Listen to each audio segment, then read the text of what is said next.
Hi everyone, this is our final project presentation for CompSci 565. I'm Island O'Malley. And I'm Thomas Potts. So for this assignment, we wanted to do something involving cloud forensics. So we had an idea to do a scavenger hunt assignment where we recreate a person syncing files from a fake business using our clone, syncing their data from Google Drive. And we felt that this was a relevant topic as companies are increasingly storing data using cloud services like Google Drive. So forensic investigators need to know how to recover evidence from synced and deleted cloud artifacts. So this project involves disk imaging and memory capture. We have both of those in this assignment, and the students will be doing file recovery and metadata analysis. So the first step in this forensic scavenger hunt is creating a Google Drive.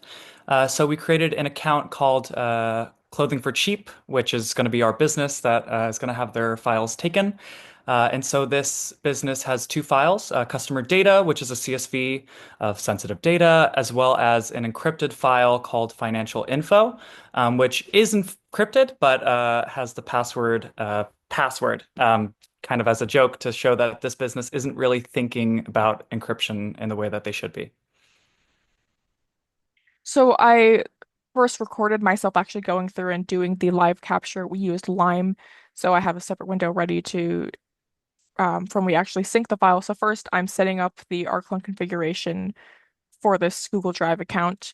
So we can assume that this company again doesn't use very secure passwords because this hacker was able to guess or get their password somehow. So first I'm logging into their Google Drive. And then we can see that I'm now able to see those two files that are in their Google Drive. Um, you see the two files here. So now we're going to do the sync. We're actually going to get those files onto my machine. So I'm getting ready to do the capture here because we are going to sync. And then once the sync is done, I now actually have those files on my machine. And here I'm doing the decryption of that encrypted file using that and very easy to guess password. And once we have that, we now can see I have access to all of that sensitive information. So now we do anti-forensics, um, where I'm going to uninstall our clone.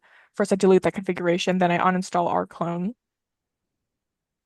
Then I delete my browser history. And then finally, I also, once I've removed our clone, I delete the two files that we synced as well. So trying to cover my tracks. This is also me, once the machine is shut off, doing the disk imaging as well. So this is the command that I used um, for VirtualBox to get the disk imaging. Now we are on to the question portion of our scavenger hunt. So now we're in Kali Linux, and the first question we ask students is to get some basic information about the file system. So firstly, we use MMLS to get the offset of this Ubuntu file system. And then once we have that information, we can use fstat to figure out some metadata and also, when the file system was last mounted. And for the second question that we have on our assignment sheet, we asked students what evidence shows that the files were deleted. And so in this question, we show the students, or this is us asking the students to use BLKLS to create a DAT file of the unallocated space in which we're looking for CSVs. And as you can see on the screen, we find evidence of plenty of CSVs, including the documents that we care about, which are customer info and financial info. And as you can see on the screen, it shows that these files were deleted by the Ubuntu machine. The next question involved looking at the bash history because the mistake this person made was that they didn't clear their bash history. So that shows some pretty incriminating evidence. So here we get the inode to be able to actually recover the bash history file. So we can do that using iCat. And then once we actually have the bash history, this pretty much just shows everything this person did um, using the rclone sync, getting the file, the decryption of the file, and then trying to remove rclone as well. So that's some pretty good evidence here.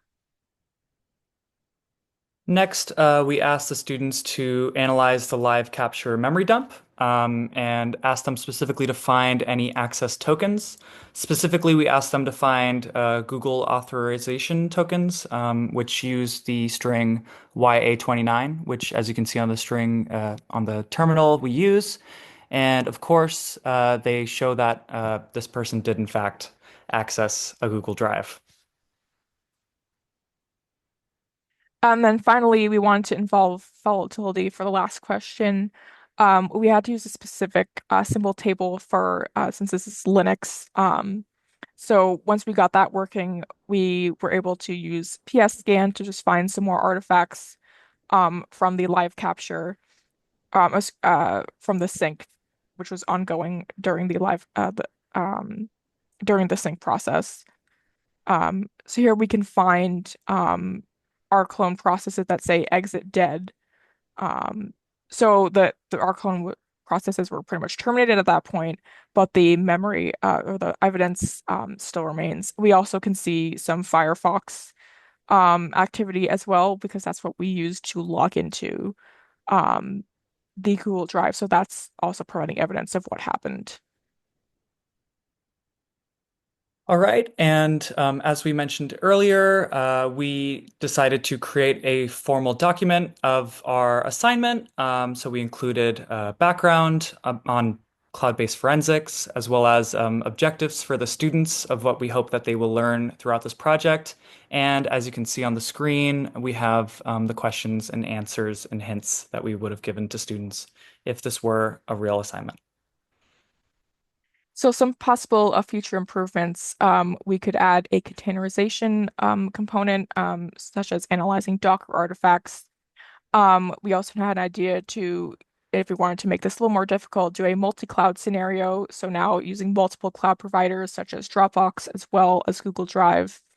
We could also do kind of like what we did in assignment two, where we involve network forensics. So we could also, if we were to redo this, capture the network traffic from the sync as well. So that could provide some more evidence through packet analysis. And then finally, if we want to make this a little bit more challenging, we could do more advanced anti-forensics. The anti-forensics here were pretty basic. It was just deleting files, uninstalling tools, and things like that. We could use wiping tools or obfuscation or, alter the timestamps if this were a person that really, really knew what they were doing to make this a little bit more challenging for students. All right, and lastly, these are the goals that we set ourselves up to do in the project proposal and milestone. And as you can see, we were able to complete all of them. So that includes creating the fake business, recreating the actions of the attacker, capturing the memory snapshot, performing disk imaging, documenting our steps on how to do this so that they can be recreated, and finally, creating a formal assignment for students to follow the scavenger hunt. So thank you.